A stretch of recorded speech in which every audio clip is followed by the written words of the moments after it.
have the pleasure of introducing tonight Agnes Gibboney. And as I try to tell her story, this is kind of, we're working on materials for her, so you're going to kind of be our focus group and how we tell her story and what she's about. So I'm interested, and Agnes is interested in whether this kind of formulation works for you or not. And if it doesn't, then we will modify it to make the best one. Agnes is a legal immigrant, angel mom, a freedom-loving, America-loving American, and we're proud to claim her as one of our own, as she's part of our leadership team on the cabinet. The salient points of her life are these. As a child, her family had to flee socialist tyranny in Hungary. They waited 13 years before they could immigrate to America legally. Once here, she married Mark Gibboney, a police officer, ultimately became the deputy police chief in El Monte. They raised a family, and they were living their American dream until one day, Agnes's son was murdered by a previously deported illegal alien. And if you're a parent, I mean, it can't be anything worse than losing a child, and other than maybe knowing that it didn't have to happen. If the politicians had just enforced the law, her son would be alive today. This launched her on a path of activism to channel her grief, and has ultimately led her to here. Now, who is that photobombing with our Agnes?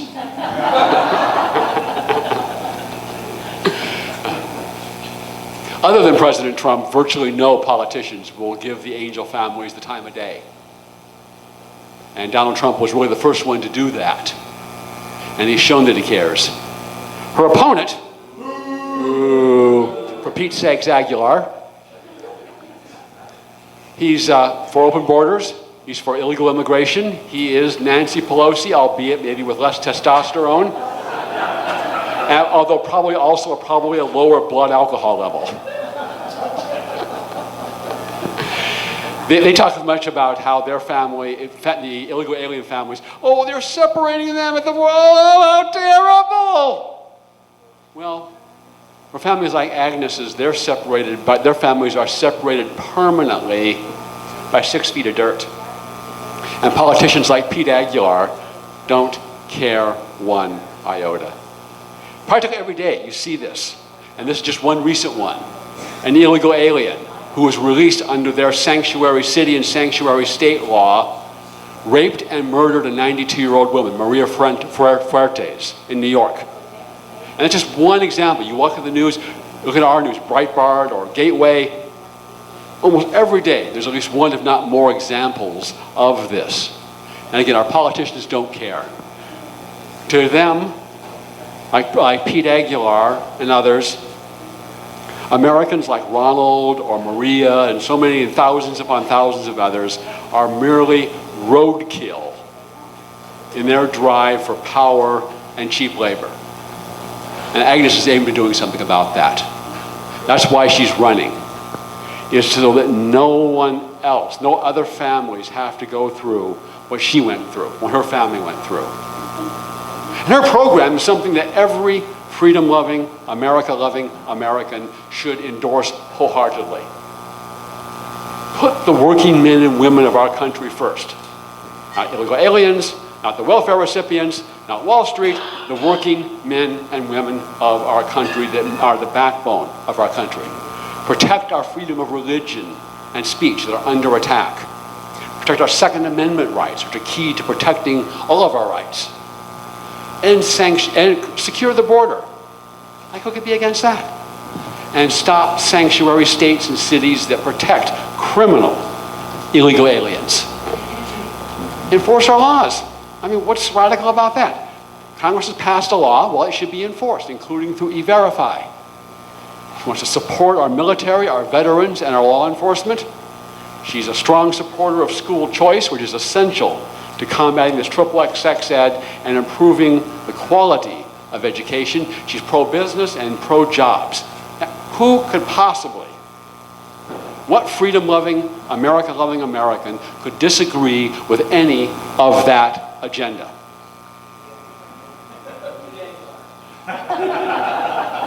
The one thing that Pete Aguilar is good at is raising money. He's able to raise a heck of a lot of money, and he's using that to buy his way up into the House leadership. So Agnes doesn't need as much money as, for Pete's sakes, Aguilar has. But she needs enough to wage a credible campaign. And that's part of why we're here all tonight, and we're going to need her continuing support. And I'm sure Pete thinks he's got this one locked up. But wouldn't it be a shocker? Wouldn't it be something if come the next morning after the election, we have a new member of Congress?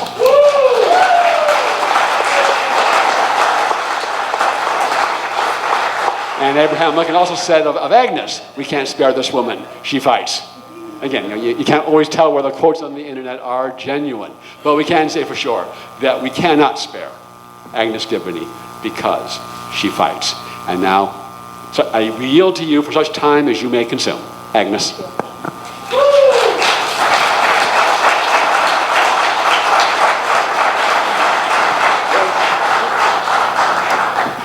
Thank you so much.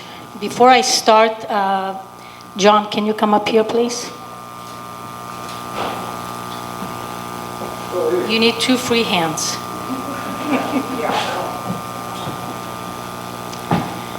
I have a little something for you before you leave on your your reserve. You're going to be gone for a month. You can please open and share. Well, that's a big envelope for these happy awards. It's wrapper.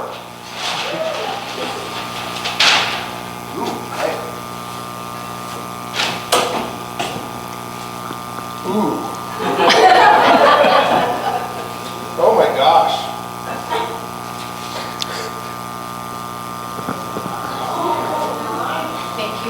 Thank you for your service.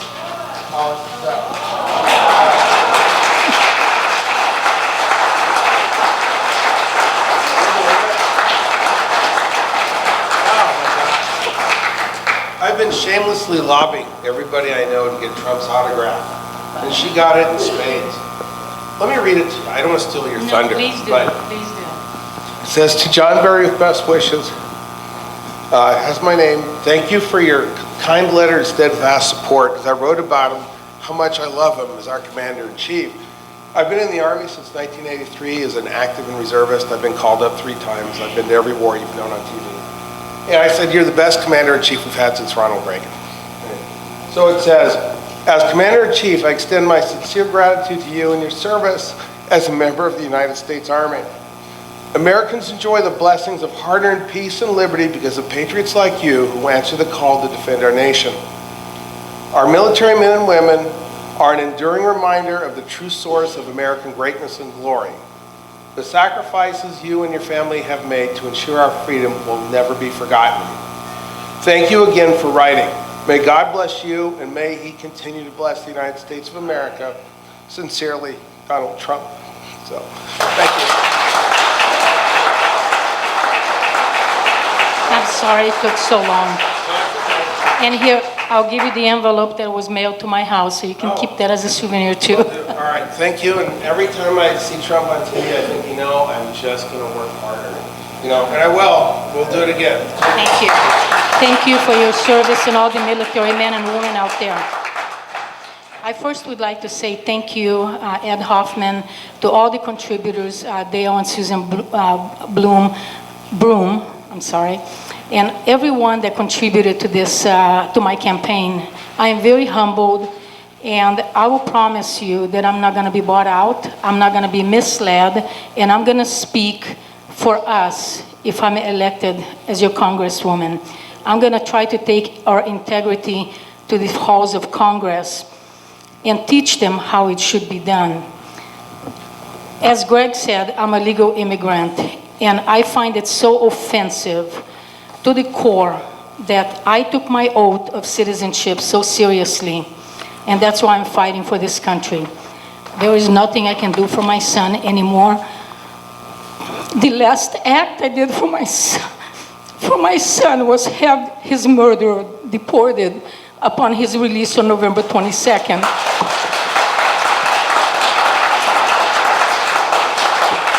And up to the last minute, ICE kept telling me we're not being notified of his impending release, and I just never gave up. I talked to anybody and everybody that I could pass my card out, and 2 days before my press conference on November 21st, I kept getting letters, emails from somebody that I have no idea who it is, from dhs.gov email, then another person and another person, then a woman who I was working with ICE joined and said, I've been working with Agnes, but the fact is, nobody was doing anything until whoever these two people were said, she's an angel mom, Agnes's murderer is gonna be released, do what it takes, help her out. And when I gave my press conference, I still knew nothing, heard nothing.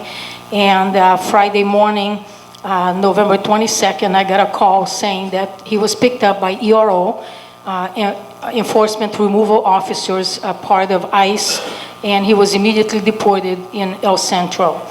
Not to say he's not gonna be back, but I'm gonna be watching, because I'm gonna be his worst nightmare. And I'm gonna be the worst nightmare to every illegal alien out there trying to invade our country and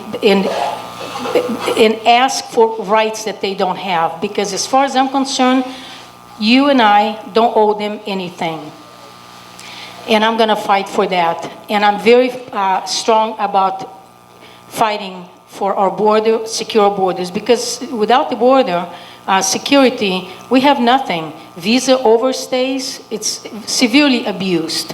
And if I had any say-so whatsoever, I would immediately end birthright citizenship.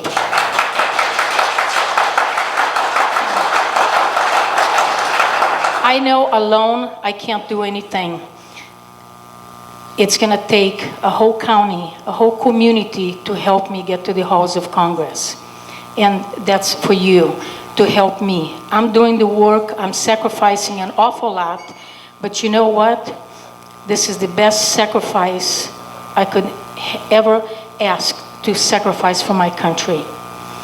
When I was young, I wanted to join the Air Force, and I didn't pass the English comprehension portion of it. So I went home, I got one of those books and studied, and I passed. But then when it came down to sign up for Air Force, they told me that I would have to give legal guardianship of my son, Ronald.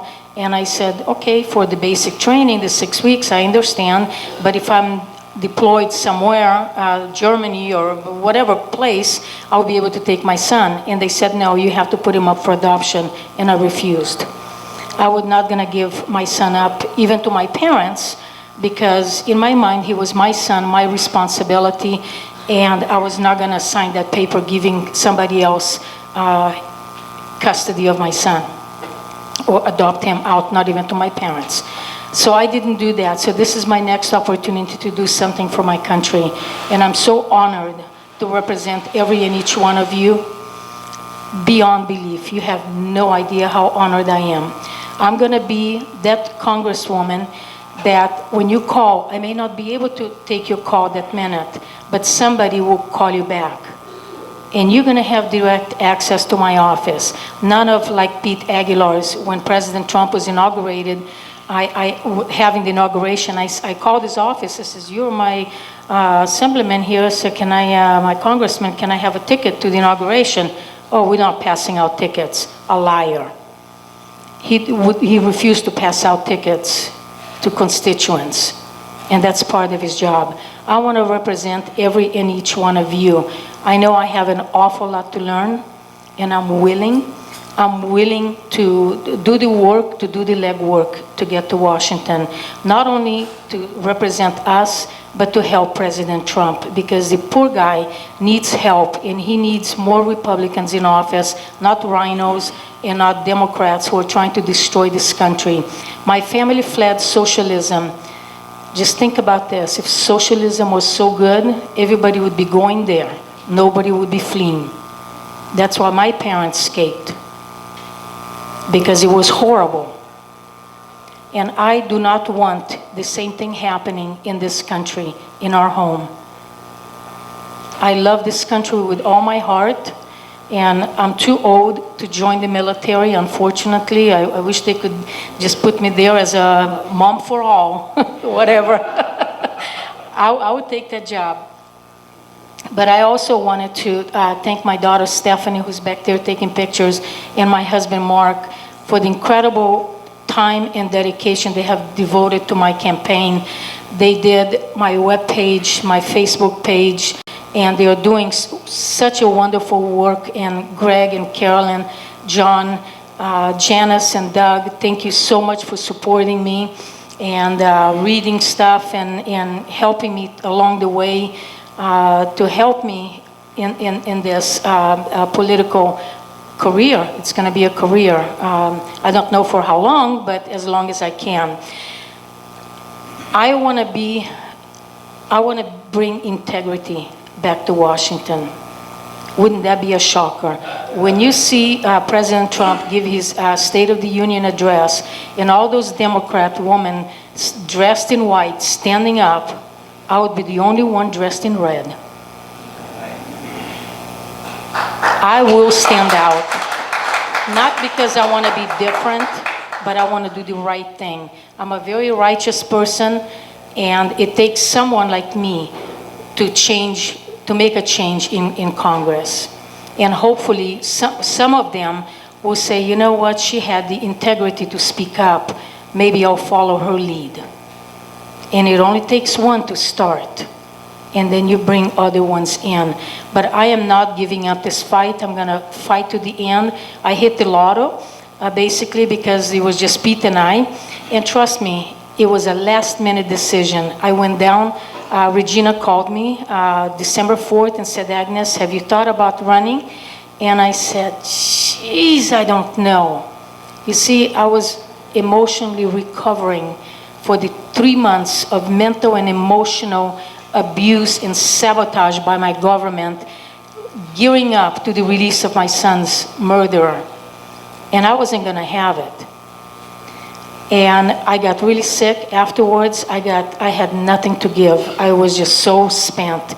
And I started coming out of it, and I said, you know what, let's do it.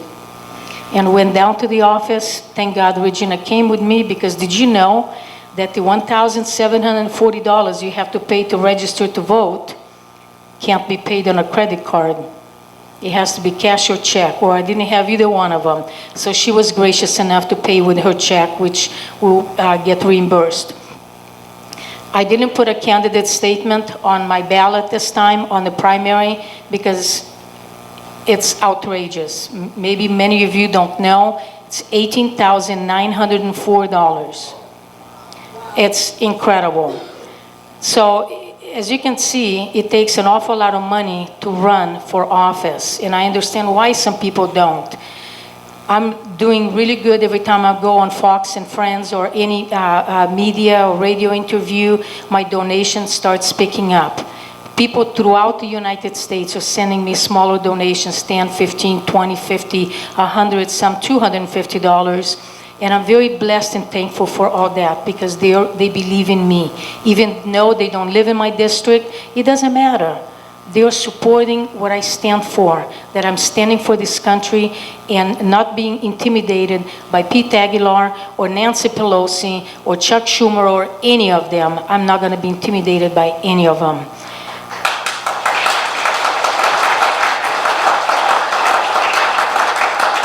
I know I have a long road ahead of me, but like I said, I hit the lotto that it's only Pete and myself on the ballot. And I am beyond honored to be on the ballot with my president in November 2020. Just that, it makes my heart flutter. How honored I am to know our president. And if you ever have a chance of meeting President Trump, I can tell you he's down to earth. He's a really nice guy, and he speaks his mind, which I really like. He's not a career politician, just like me. I'm not a politician. And he wasn't a politician. He was my inspiration. So I can give him some help in Congress. And hopefully, I'll be able to do that because we need more people like me that stand up to the plate to make a difference in DC, to back our president. He needs every help. He is the nicest man, compassionate, kind, and funny. One time we were in the Oval Office and he said, you know that Paul Ryan, he's good for nothing, that asshole. It is very matter of fact, without even thinking. And I looked and I go, okay, I like that. Paul Ryan, I have a beef with him too, because we, as Angel Moms, went to his house and he saw us coming. We were just gonna give him letters and show pictures of our children who were killed by illegal aliens. And his crew and his security went out the other way, drove off. Never even gave us 1 second of his time to even say, my deepest condolences to you. And the same thing with our governor, Newsom. I am an ambassador for Recall Gavin Newsom because I had enough of his nonsense. When I wrote to him 2 letters in May asking him what should I do when the felon that murdered my son is going to be released, I did not identify myself as an angel mom, just put my name. He never answered. So somebody said on Facebook, why don't you write to him in Spanish? Oh, maybe that would get an attention. So I did. I'm Hungarian. Can you imagine a Hungarian speaking Spanish? Hey, Pete, ¿dónde estás? I didn't get an answer to that one either. And that enraged me because he is representing our state. He's representing each one of us. And when his associate said, one young guy said, well, let me see if we have your email. What's your name? And I told him his name. He comes back, you need to call the Office of Victim Services and they'll tell you. I said, no, I'm asking you. You guys are the ones supporting SB 54. You tell me how we're supposed to be protecting ourselves against felons that get released from prison. Like I said, you need to call Office of Victim Services Rights. I said, thank you. And that was the end of that. Never got an email back, never got a response. This has to stop. We need to hold these politicians accountable. We need to let them know that they are working for us. Do you remember in September when Tom Holmes was testifying and that, I don't even know, she has a weird name, hit the gavel on the table, Mr. Holman, Mr. Tom. And he goes, don't you forget you work for me. And I was sitting right behind him. I just about jumped up and I go, yeah! I should be saying that too. Don't forget, you work for us. And they all have forgotten that. And we need to bring that back. Because what's happening in this country is a disgrace. Like Katie said about Hungary, not allowing influx of immigrants in there. I went to Hungary in 2015 to bring my dog home, my Missy. Those of you that follow me know my Missy. She needed a European Union pet passport. She needed a pedigree paper with my address and name on it registered. She needed a health certificate from the vet and another little passport that had all her immunizations and microchips. That's for a dog. And our government thinks that we don't need to do anything about whoever's coming in our borders. A country without border is no country.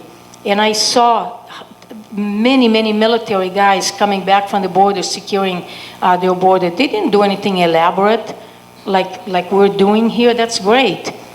All Hungary did was 2 chain link fence with barbed wire on the bottom, on the top, on the ground, another chain link fence and more barbed wire. It kept illegal immigration 95%, cut it by 95%. So why don't we do that? I know there are certain areas that we cannot put fence, then put border patrol there, put drones, whatever means necessary. But I stand for our Second Amendment rights. Even though my son was shot and killed, that gun did not just load itself and walk out of the house and down the driveway and fired itself to shoot my son. What I say is the Democrats loaded the gun and that illegal alien fired it. And we need to stop this because today is my child, tomorrow it could be yours. And I would hate to see you having to go through the hell that I lived with for the past 17 years. January 28th would have been my son's 47th birthday. I'll be spending it at the cemetery, just sitting with him, because it's the closest I can get to him. No parent should have to bury a child by someone, killed by someone that should have never been in our country. So we need to stand, we need to be strong, have faith, and we need to fight for our freedom, for our First Amendment rights, to secure our borders. We need to fight for military, for law enforcement. I feel bad for law enforcement nowadays. I'm glad my husband is retired. They really can't do their job because the government is sticking their nose in, and it started with Obama. When somebody committed a crime, you go, well, it could have been my child. You don't stand up for somebody that committed a crime. It's sad enough, but you don't defend them like that. And then the riots started. We need to stop this. We need to have faith. We need to trust ourselves. Because you know what? Deep down in my heart, I think we have a tremendous chance of taking the house back.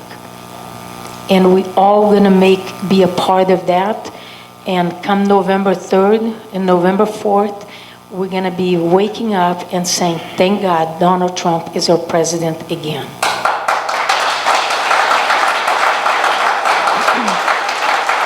I wanna thank you for supporting me, supporting my candidacy. From the bottom of my heart, it means the world to me. Kathy, you've always been there for me. I wanna thank you. I really appreciate it. And I appreciate every and each one of you. It means a lot to me. And trust me, I'm gonna be very frugal with the donations that I raise.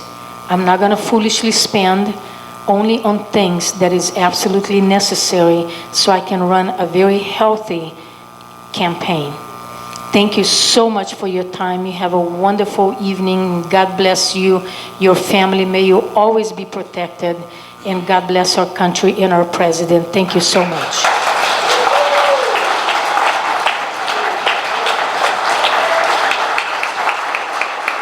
Thank you, Agnes. The example of she's the example of what the founders intended of a citizen candidate, running for public office. Not a professional politician, but a citizen who gives up some of her time to serve the country, to serve the people in elected office, and she's exactly what was intended and exactly what we do not have enough of. So thank you, Agnes.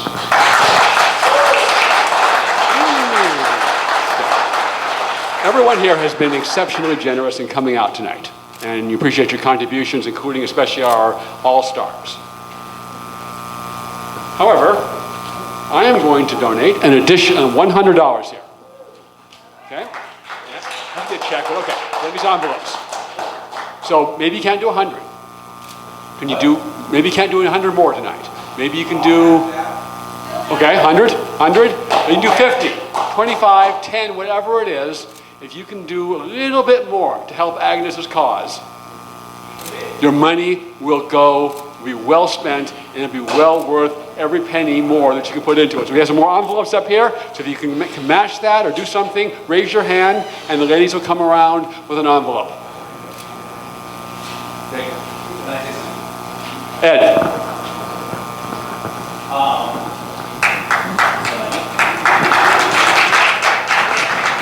For those of you that don't listen to my radio show, I'm Ed Hoffman. I host The Main Event. I don't live in this district, but I know how important this is. And for those of you that don't want to give another $100 before you leave, think about how much it's going to cost.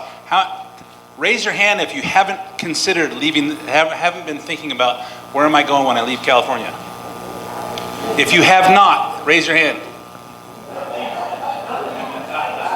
Okay, now everybody who's already pondering where do we go, raise your hand. Okay, how much is it going to cost if we don't get California under control and the rest of this country?